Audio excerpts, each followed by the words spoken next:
16वीं शताब्दी के अंत में एक समूह जिसका सरल मकसद था कि वे स्पेन और पोर्चुगल की डोमिनेंस को ख़त्म करना चाहते थे, उन्होंने डिसाइड किया कि हम ईस्ट में ट्रैवल करेंगे जहां हमें अच्छे ट्रेड रूट्स मिल सकते हैं। उनका मकसद ट्रेड रिलेशंस एस्टैब्लिश करना था और दूर दराज के रिच लैंड्स को एक्सप्लोर करना था। लिटिल डिड दे नो कि ये सिंपल मूव आगे चल के दुनिया की सबसे बड़ी और इन्फ्लुएंशियल कंपनी का कारण बनेगा। ये है कहानी द ईस्ट इंडिया कंपनी की।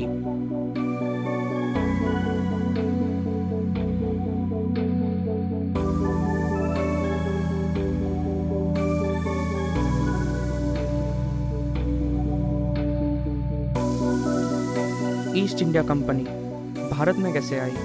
इससे पहले हमें जानना होगा कि इस कंपनी के बनने के पीछे क्या क्या रीजंस थे और ऐसे क्या इवेंट्स घटित हुए जिससे कि ब्रिटिशर्स की नज़र इस भूमि पर पड़ी। हमारी कहानी शुरू होती है इन द ईयर 1577, जहां इंग्लैंड, एक देश जो युद्ध में है स्पेन के साथ, उस देश में एक एम्बिशियस सेलर फ्रांसिस ड्रेक को इंस्ट्रक्ट किया जाता है कि वो साउथ अमेरिका में ट्रेडिंग के लिए कोई अच्छी और सेफ प्लेसेस डिस्कवर करे। बट ड्रेक उसे यूज करता है अपने फायदे के लिए और इसे पायरेसी का रूप दे देता है। लकीली उसे इस बात पर कोई सजा नहीं मिलती है। 1577 के दिसंबर में ड्रेक निकल पड़ता है अपने साथ 200 से भी कम लोगों को लेकर और 5 छोटे जहाज़ों में। 1578 के वसंत ऋतु के आते आते वे ब्राज़ील के तट पर पहुंच जाते हैं। Despite having small ships, Drake अब एक शक्तिशाली स्पेनिश देश के अंदर प्रवेश कर चुका था। उसे कमांड दी जाती है 5 जहाज़ों की, जिनके नाम थे क्रिस्टोफर, एलिजाबेथ, मारीगोल्ड, पेलिकन और स्वान, जिनमें से जो 100 टन भारी पेलिकन थी उसे आगे जाके the famous golden hand ship से भी जाना जाएगा।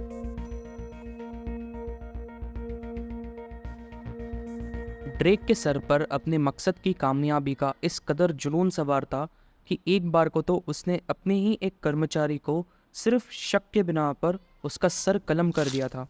उसे अपने क्रू में सब भरोसेमंद और ईमानदार लोग चाहिए थे before continuing on to his journey.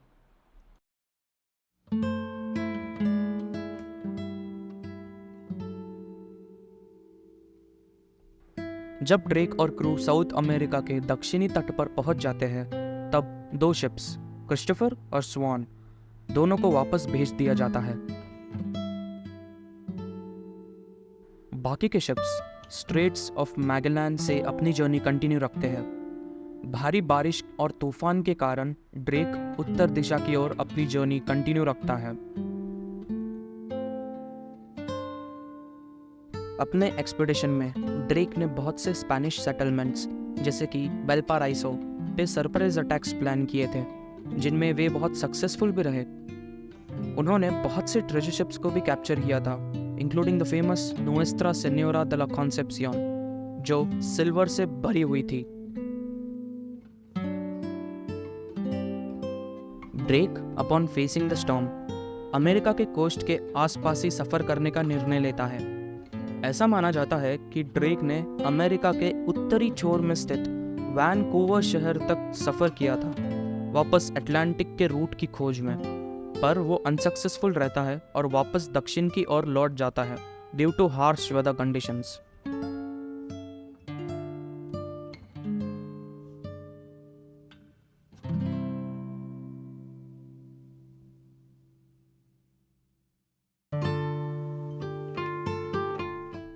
वे फिर प्रेजेंट डे सैन फ्रांसिस्को के तट पर कुछ दिन रुक जाते हैं। उस जगह को ड्रेक न्यू एल्बायन का नाम दे देता है और उसे क्लेम करता है in the name of queen, एक क्लेम जिस पे कभी अमल नहीं किया गया। जुलाई ऑफ 1579 में ड्रेक निकल पड़ता है पैसिफिक ओशन को पार करने। लकीली जो रास्ता ड्रेक अपनाता है उसमें उसे कोई ज़्यादा नुकसान नहीं होता है।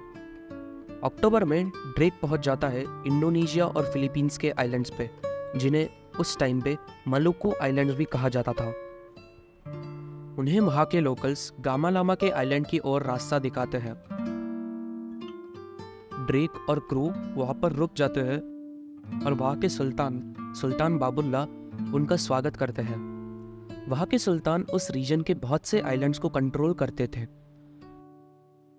ड्रेक ने खुद को पोर्चुगीज का कट्टर शत्रु दर्शाया, जिससे उसके और सुल्तान के बीच अच्छे संबंध स्थापित हुए।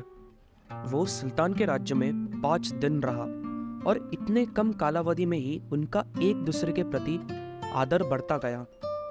ड्रेक ने इंग्लिश लिनन, गोल्ड और सिल्वर के बदले वहाँ के विदेशी मसाले, जिनमें से ज्यादातर लौंग ही थी, वो व्यापार करके वे वहाँ से प्रस्थान कर लेते हैं। ईस्ट इंडीज के कंफ्यूजिंग सी रूट्स के कारण ड्रेक को काफ़ी परेशानी होती है और कुछ दिनों में वे यावा आइलैंड पर रुक जाते हैं। वहाँ के राजा ड्रेक का स्वागत करते हैं और कुछ ही समय में वे अच्छे रिलेशंस भी एस्टैब्लिश कर लेते हैं। ड्रेक और क्रू वहाँ 2 हफ्ते रुक जाते हैं और जहाज़ों की मरम्मत के बाद वे वापस निकल पड़ते हैं इंग्लैंड की तरफ। After skilfully navigating through the Indian ocean, वो जून तक केप ऑफ गुड होप पे पहुंच जाते हैं।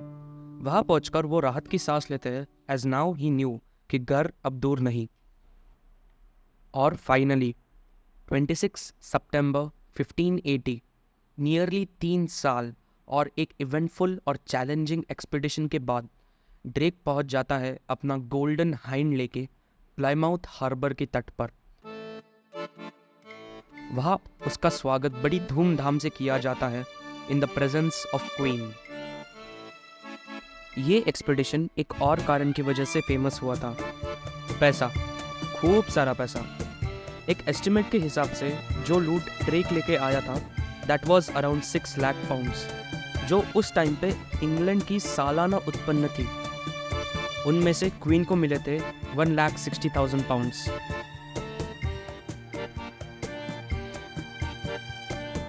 फ्रांसिस ड्रेक के इस एक्सपीडिशन ने आगे जाके बहुत से सेलर्स को प्रोत्साहित किया to sail out in the unknown. इस वॉयज के कारण इंग्लैंड को पता चला कि ऐसे भी राज्य हैं जहां बहुत सारा पैसा है और वहां के लोगों के साथ अच्छे ट्रेड रिलेशंस एस्टैब्लिश करके हम काफ़ी ज़्यादा अमीर बन सकते हैं।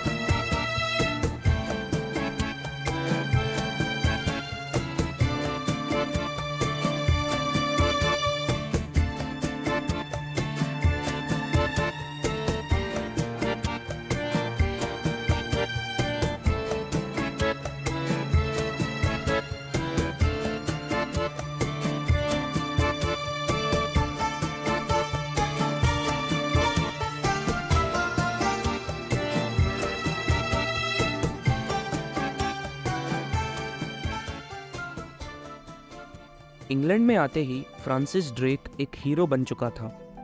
उसे इस एक्सपीडिशन में से 24,000 पाउंड्स, पॉलिटिकल पावर और प्लाईमाउथ का मेयर बनाया गया। ड्रेक के इस सफर ने इंग्लैंड के लोगों में एक नया आत्मविश्वास जगाया। स्पेनिश आर्माडा, जो स्पेन की जल सेना थी, उनकी हार ने ब्रिटिशर्स को हौसला दिया कि स्पेनिश और पोर्चुगीज अजय नहीं है। उनमें यह आत्मविश्वास आया कि वे भी दूर दराज के रिच लैंड्स को एक्सप्लोर कर सकते हैं। इस दृढ़ निश्चय के साथ कुछ व्यापारी क्वीन एलिजाबेथ द फर्स्ट के पास पहुंच जाते हैं एक याचिका लेकर। उन लोगों में थे कुछ व्यापारी जो खूब सारा धन कमाना चाहते थे, सोल्जर्स जिन्होंने कुछ साल पहले वॉल्टर रॉली और ड्रेक के साथ स्पेन के खिलाफ युद्ध किया था और जिन्हें क्वीन प्राइवेटियर्स के नाम से संबोधित करती थी, और फाइनली कुछ हिस्टोरियोग्राफर्स जो उस समय की घटनाओं को दर्ज कर रहे थे। उन हिस्टोरियोग्राफर्स में से रिचर्ड हैकेल्यूथ एक प्रसिद्ध इतिहासकार थे। उन्हें इन घटनाओं पर विशेष रूप से लिखने के लिए तकरीबन 1,000 पाउंड्स दिए गए थे। इन इतिहासकारों का मुख्य रूप से काम यह था कि मसालों के लिए प्रसिद्ध देशों की ओर जाने वाले रूट्स को एक ऑर्गेनाइज्ड तरीके से क्वीन के सामने प्रस्तुत किया जाए इस याचिका में यह दर्ज था कि उन्हें ईस्ट इंडीज में जाकर व्यापार संबंध स्थापित करने की अनुमति मिले। क्वीन द्वारा सितंबर में अनौपचारिक अनुमति मिलने तक उनके पास लगभग 30,000 पाउंड्स की धनराशि जमा हो चुकी थी और 31 दिसंबर 1600 को फाइनली क्वीन द्वारा ऑफिशियल परमिशन मिल जाती है। इस दरमियान उन्होंने सफ़र की सारी तैयारियां और तकरीबन 68,000 पाउंड्स की धनराशि जमा कर ली थी। उन्होंने एक कंपनी का निर्माण किया जिसे वे नाम देते हैं governor and company of the merchants of London trading into the east Indies. उन्हें 15 सालों का एकाधिकार दिया जाता है अपनी प्राइवेट आर्मी का निर्माण करना और कुछ हद तक एडमिनिस्ट्रेटिव पावर एस्टैब्लिश करने की भी छूट उन्हें दी जाती है। अगर कोई व्यक्ति बिना कंपनी के लाइसेंस के व्यापार करता तो उसने जो प्रॉफिट कमाया उसका आधा हिस्सा कंपनी को और दूसरा आधा हिस्सा रॉयल क्राउन को जाता था। इस याचिका को दर्ज करने वाले लोगों में से जो प्रमुख व्यक्ति थे वे थे जॉर्ज क्लिफर्ड, जिन्हें अर्ल ऑफ कम्बरलैंड के नाम से भी जाना जाता था। अन्य 218 लोगों में से थे James Lancaster, John Hart, John Spencer और विलियम कैवेंडिश। और इसी governor and company of the merchants of London trading into the East Indies का आगे जाके नामांतर होता है द ईस्ट इंडिया कंपनी के नाम से।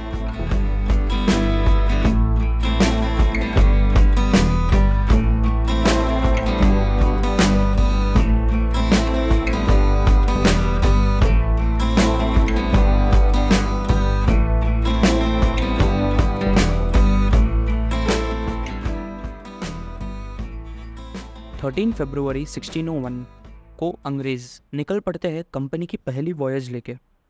उनका लक्ष्य था ईस्ट इंडीज़ में स्पाइस आइलैंड्स में पहुंचकर मसालों की ट्रेडिंग शुरू करें। वे वहां 3 महीनों में पहुंच जाते हैं। वहां पहुंचकर अंग्रेज़ सुल्तान के साथ नेगोशिएट करते हैं और फैक्ट्रीज खड़ी करते हैं। उन्होंने 2 फैक्ट्रीज सेटअप की, पहली मलुकू आइलैंड्स में और दूसरी यावा आइलैंड पे।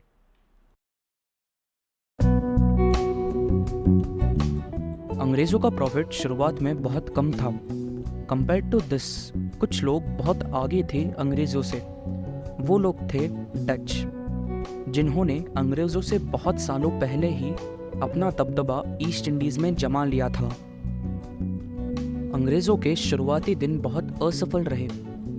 इस असफलता के पीछे मुख्य रूप से 3 कारण थे। पहला कारण यह था कि जब अंग्रेज़ मलुकू में थे तभी डच के सारे छोटे छोटे कंपनीज ने यह निर्णय लिया कि वे एक साथ मर्ज होकर एक मोनोपोली एस्टैब्लिश करेंगे और उन्होंने एक मेगा कंपनी का निर्माण किया। उस कंपनी को उन्होंने नाम दिया VOC, वेरिनिगदी ओस्ट इंडिया कंपनी। VOC ने ईस्ट इंडिया कंपनी से लगभग 10 गुना ज़्यादा इन्वेस्टमेंट रेज किया था।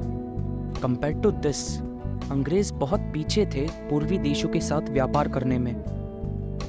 कंपनी के असफलता का दूसरा कारण यह था कि कंपनी में अंदरूनी संघर्ष और इनकंसिस्टेंसीज काफ़ी ज़्यादा थी। जैसे कि जिन लोगों ने याचिका पर अपने हस्ताक्षर करे थे उन लोगों ने आगे जाके अपना हिस्सा देने से इनकार ही कर दिया। इसका परिणाम यह हुआ कि ईस्ट इंडिया कंपनी बन के रह गई एक छोटी सी कंपनी छोटे से इन्वेस्टमेंट्स के साथ। ईस्ट इंडिया कंपनी अब बस इंडिविजुअल इन्वेस्टर्स, जो लोग खुद से कंपनी में इन्वेस्ट करना चाहते थे, उन लोगों के दम पर ही अब सरवाइव कर रही थी। अंग्रेजों के पास सिंपली उतना पैसा था ही नहीं to carry out the trade in the most sophisticated and complicated market systems in the world.